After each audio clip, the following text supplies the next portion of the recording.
Ivry-sur-Seine, un immeuble au pied du périphérique parisien. Au 7e étage, les visiteurs sont nombreux. Ils se rendent tous dans 7 appartements. Mais avant d'entrer, prière de se déchausser.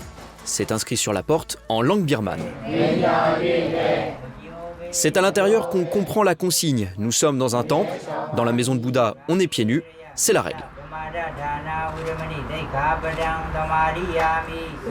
Le temple est fréquenté par la petite communauté birmane de Paris. Parmi ses membres, il y a Tincho, arrivé en France en 2001. Tincho organise cette journée pas comme les autres.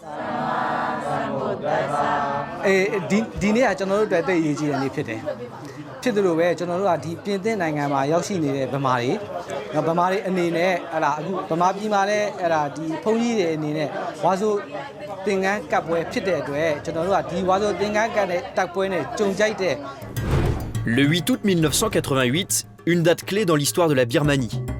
Ce jour-là, les manifestations contre la junte militaire au pouvoir depuis 1962 sont réprimées dans le sang. On compte des milliers de morts.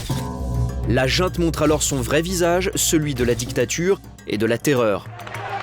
19 ans plus tard, en 2007, une nouvelle révolte éclate. Fait rarissime, les moines bouddhistes rejoignent les manifestants pro-démocratie.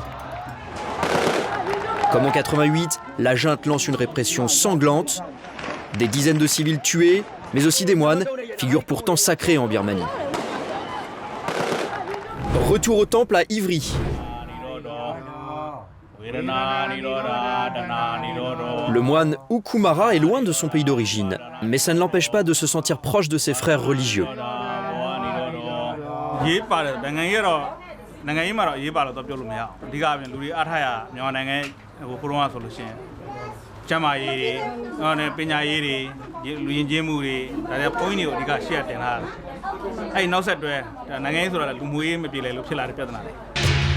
À Paris, les exilés birmans vivent avec les souvenirs douloureux de la répression.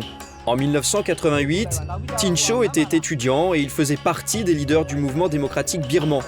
Mais ses activités politiques ont bien failli le conduire en prison. Alors en 2001, pour échapper au renseignement militaire, il est obligé de fuir le pays. Arrivé en France, il obtient le statut de réfugié politique.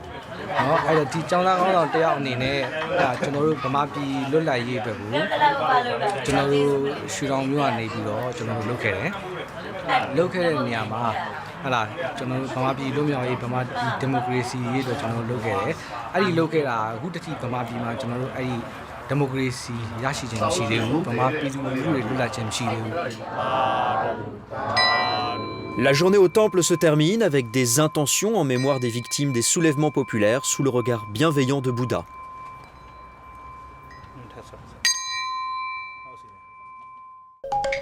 Quelques jours plus tard, nous retrouvons Tincho chez lui, à Épinay-sur-Seine. C'est en France qu'il a rencontré sa femme, Zin Min, elle aussi réfugiée politique. Sa seule faute, avoir été témoin d'exactions commises par l'armée sur la population. Pendant les vies touristiques, j'ai dû subir quelques pressions de la part des autorités parce que j'ai montré des scènes que je n'aurais pas dû montrer aux touristes.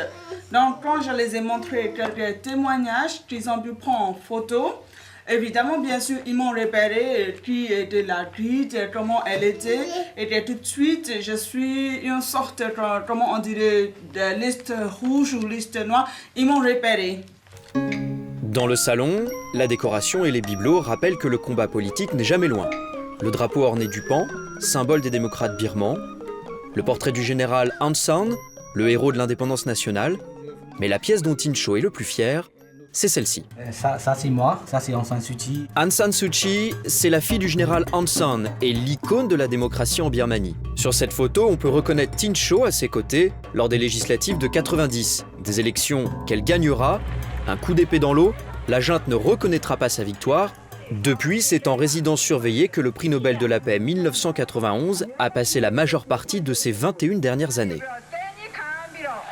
Le combat politique d'Aung San Suu Kyi n'est pas terminé.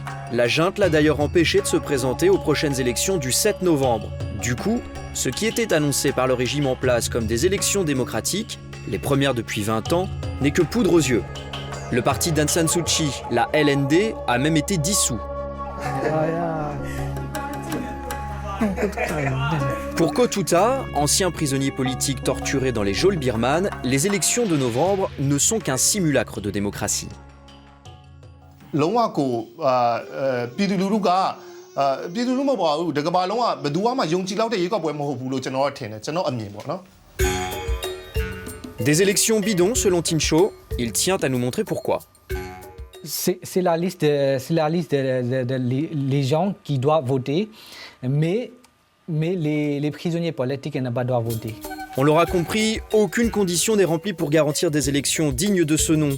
Pour les Birmans, c'est clair, la seule solution politique valable passe par Aung San Suu Kyi. Elle pourrait être libérée après les élections, mais sa marge de manœuvre risque d'être encore limitée. Et Aung San Suu Kyi, elle est notre vitale, elle est notre clé pour la démocratie en Birmanie.